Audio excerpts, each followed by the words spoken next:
V jednom videu som raz hovoril, že mal som v živote veľmi veľké šťastie a to je, že robím prácu, ktorá ma baví a ktorá ma naplňa. A na to mi prišla taká správa, neviem, či na WhatsApp alebo kde, a tam bolo napísané, že ale vážne, keď sa nad tým zamyslím, fakt si mal v živote šťastie. A ja som sa tak nad tým zamyslel a potom si hovorím, že úspech predsa nie je o šťastí.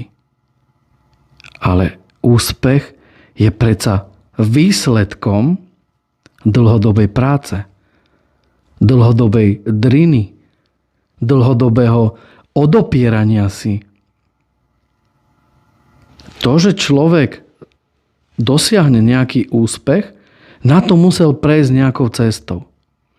Tá cesta bola doprava, doľava, hore, dole, kamenistá, piesočnatá, raz ti bolo zima, raz ti bolo horúco, ale musel si vystúpiť z toho svojho komfortu.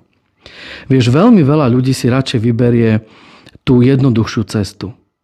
Ale ja som si vždy vyberal iba tú komplikovanejšiu cestu. Ja som chcel prejsť, ako sa hovorí, bosý po tých ostrých kameňoch, aby sa mi potom lepšie kráčalo, keď pôjdem trebárs po bavlnke. Hej? Ako sa hovorí. Ale tu sa chcem ešte vrátiť.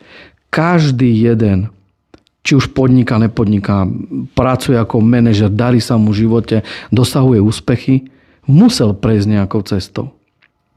Jak som povedal, skratku ti ten život proste tolerovať nebude.